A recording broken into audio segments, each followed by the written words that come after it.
nuevamente bajo el título Bienaventurados.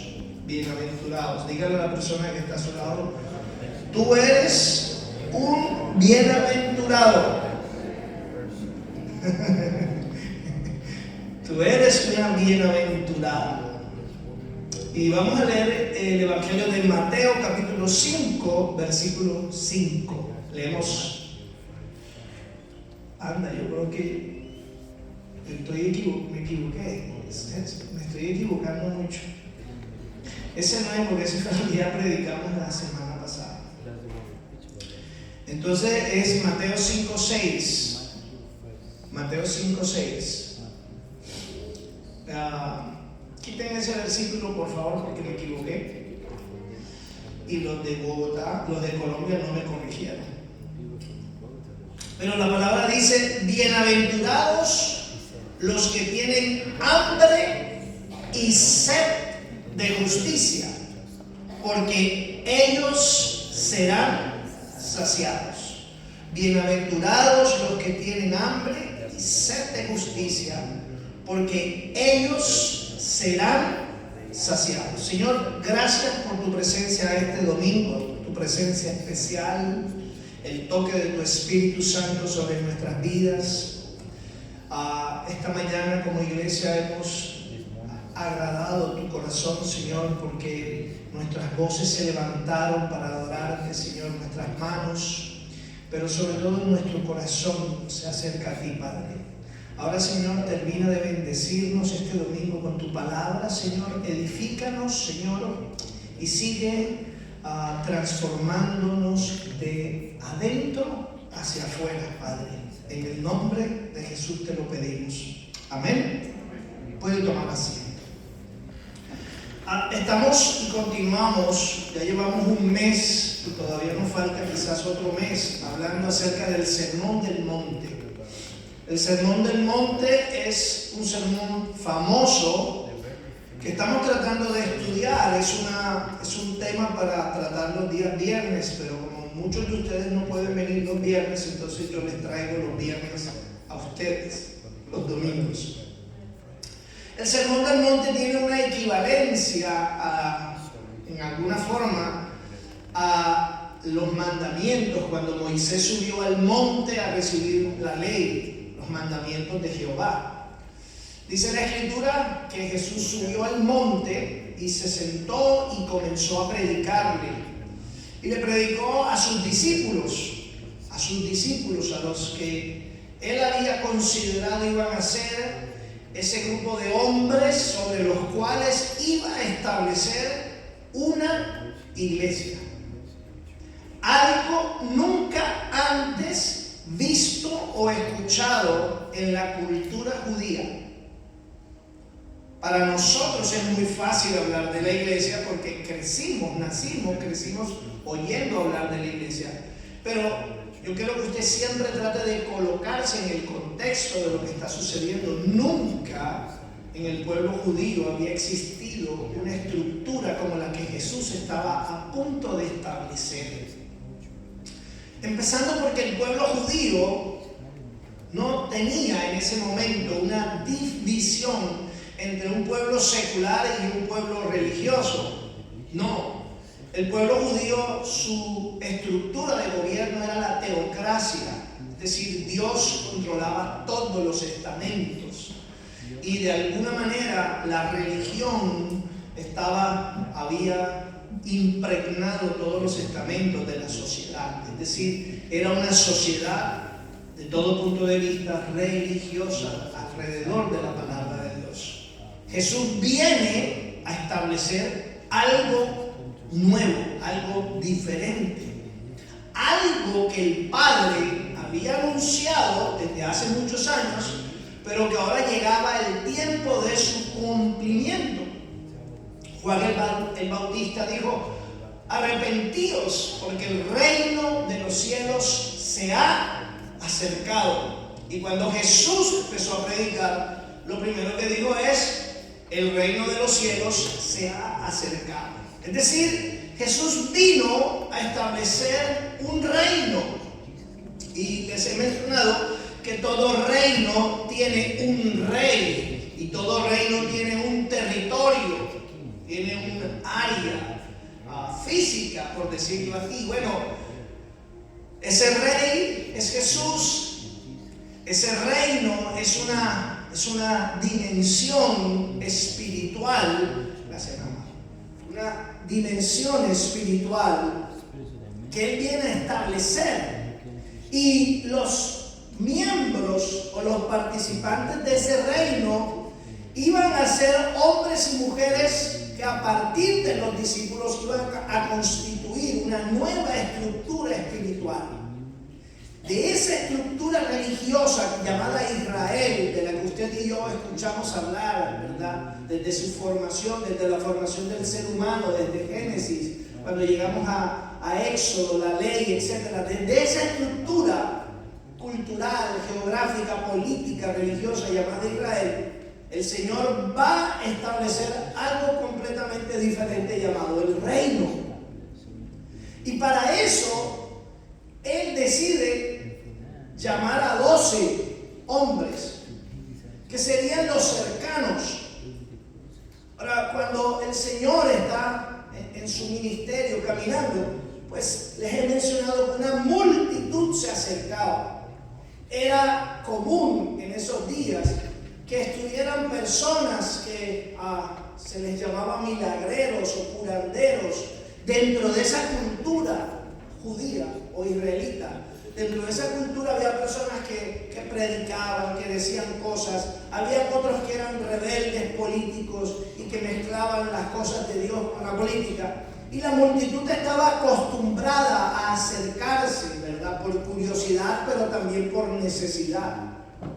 La multitud estaba conformada por personas de las clases más pobres, más necesitadas, campesinos que habían sufrido la opresión, que vivían endeudados, que vivían esclavizados, que vivían atormentados por la situación política y social. Israel, la nación de Israel, estaba bajo el dominio del Imperio Romano. El Imperio Romano tenía ese control sobre ellos. Ahora, en todo ese ambiente, Jesús llama a sus discípulos porque quiere darles un sermón importante. Pero la multitud que está detrás alcanza a escuchar, está escuchando ese sermón. Quiero repetirles esto: el sermón no va encaminado a la multitud, el sermón está encaminado a sus discípulos. La multitud no tiene en ese momento todavía la capacidad de entender el mensaje de Jesús. Es decir, era un mensaje muy complicado, muy complejo, muy difícil. Incluso para sus discípulos tuvo que haber sido muy complicado entender lo que el Señor estaba diciendo. Algunos estudiosos e investigadores consideran que los discípulos lo que fueron fue recibiendo como una esponja toda la información y fueron siendo fieles, caminando con Jesús, y solo después en la resurrección es que todas las cosas toman sentido para ellos. Y es cuando sus vidas son realmente transformadas al sufrir esa explosión, ¿verdad?, de ver a Jesucristo resucitado. Jesús les habla a ellos y empieza a establecerles algunas premisas que parecen contrarias, ¿verdad? Hoy vamos a hablar de una de ellas: los que tienen hambre y los que tienen sed, pero no de comida ni de bebida, sino de justicia, porque ellos, ¿verdad?, serán saciados. Entonces, el primer punto que quiero compartirles es ese: bienaventurados los que tienen hambre y los que tienen sed. En ese momento y en ese contexto que les estoy hablando, ¿sí?, cuando la multitud escucha hambre y sed, la multitud dice: por fin parece que va a predicar o va a compartir algo con nuestra necesidad. ¿Sí? El hambre y la sed era algo normal en medio de esa multitud. Me atrevería a decir hasta que hasta algunos de los discípulos debían estar teniendo hambre y teniendo sed física.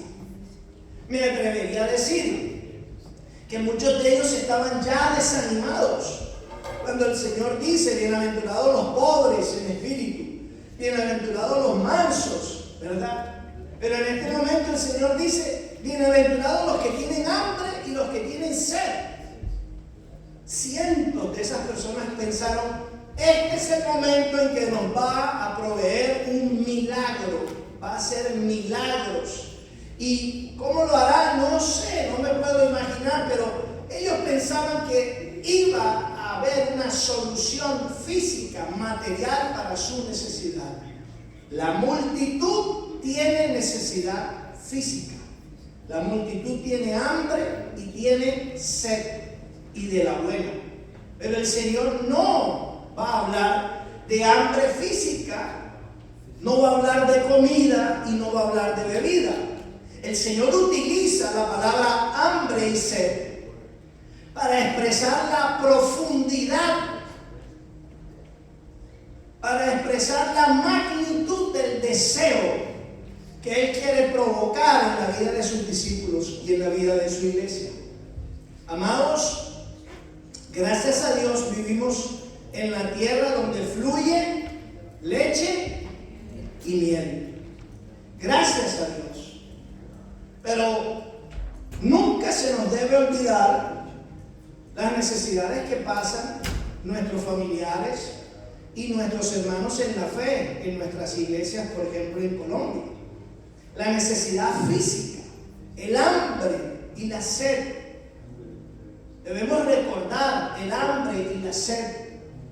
Damos gracias a Dios porque nuestros hijos de pronto no han tenido que experimentar lo que es el hambre y la sed. Pero me quiero tomar algunos minutitos solamente para recordarles a aquellos que nunca han tenido un hambre y una sed que esa es una necesidad, es una intensidad profunda que entre otras cosas provoca un gran desespero. El hambre, muchas de las cosas que produce es un gran, desespero, un gran anhelo, un gran deseo. Cuando usted tiene hambre en su casa en estos días, usted lo que tiene es un simulacro de hambre. Usted va a la nevera, abre la nevera y no sabe qué va a tomar, porque ahí hay agua, hay sweet tea, jugo de naranja, hay esto, hay frutas, ¿verdad? Y a veces usted tira la nevera y dice, no hay nada de comer. ¿Le ha pasado? Dice, nada me provoca. ¿Sí? Cuando nosotros aquí hacemos un compartir, mandamos unos textos, amados, este viernes vamos a hacer un compartir, cada quien traiga lo que pueda. Después nos toca llevarnos ollas de comida para casa. Hermana, ¿quién se quiere llevar esto? ¿Quién se quiere llevar? Cuando nosotros hacemos eso en nuestras iglesias hijas, en algunas de ellas, porque se llevan una Coca-Cola litro, una bolsa de papitas que se divide, unas galletitas, y la gente no sabe si se puede comer una o dos galletas. Y hay gente, se los he contado varias veces, que han ido a nuestras iglesias en los desayunos con hambre, y ese café que ofrecemos y esas galletitas que ofrecemos es el desayuno de ellos, y para muchos es su única comida en ese día. Dicen gracias porque teníamos hambre. Los niños a veces se comen esas empanadas, Dios mío, se la comen con una ansiedad. El hambre produce desespero y ansiedad. Y cuando hay ese tipo de hambre, nadie se pone a escoger esta empanada de pollo. De carne. Ay, es que esta empanada no es argentina. Si no es argentina, no me la como. Hermano, esa gente no pregunta. Que el hambre genera un desespero, un impulso muy profundo. ¿Para qué? Para que seamos satisfechos. Cuando el Señor está hablando de hambre y sed, escúchenme, que esto es bien importante y bien delicado del Señor. El Señor Jesús sabe que esa multitud tiene. Y usted dice, pastor, ¿por qué no multiplicó los panes y los peces? Porque si el Señor comienza, una de las muchas explicaciones, es que si Él comienza a multiplicar panes y los peces todo el tiempo, nunca hubiese tenido tiempo de establecer su reino en el corazón de las personas. Les he dicho por semanas, el Señor no vino a satisfacer nuestras necesidades físicas y materiales en esta tierra. No es la prioridad de Dios que Dios nos conceda todo lo que nosotros queremos. Es la prioridad de Dios que el reino de los cielos, que se ha acercado a través de Él, sea establecido en nuestros corazones, con hambre o sin hambre. Por eso la multitud no entregó, no se acercó fervorosamente a Dios. Por eso usted se preguntará, ¿dónde está en el episodio posterior cuando Él multiplica los panes y los peces? La gente comió, la gente se satisfizo, ¿se acuerdan? Sobraron panes y sobraron peces, o sea, todo el mundo comió. Y cuando después el Señor dijo, bueno, me voy por aquí, nadie lo siguió. Porque a veces lo que pedimos, cuando nos satisface, nos quedamos con eso, en vez de seguir a aquel que es capaz de multiplicar y calmar nuestra hambre y nuestra sed. La multitud tenía hambre, pero el Señor utiliza esta expresión para que ellos entiendan la magnitud del deseo que debe haber en el corazón de sus discípulos, en el corazón de su iglesia. Y usted y yo somos esa iglesia que Él estableció. Él dijo, yo estableceré mi iglesia y las puertas del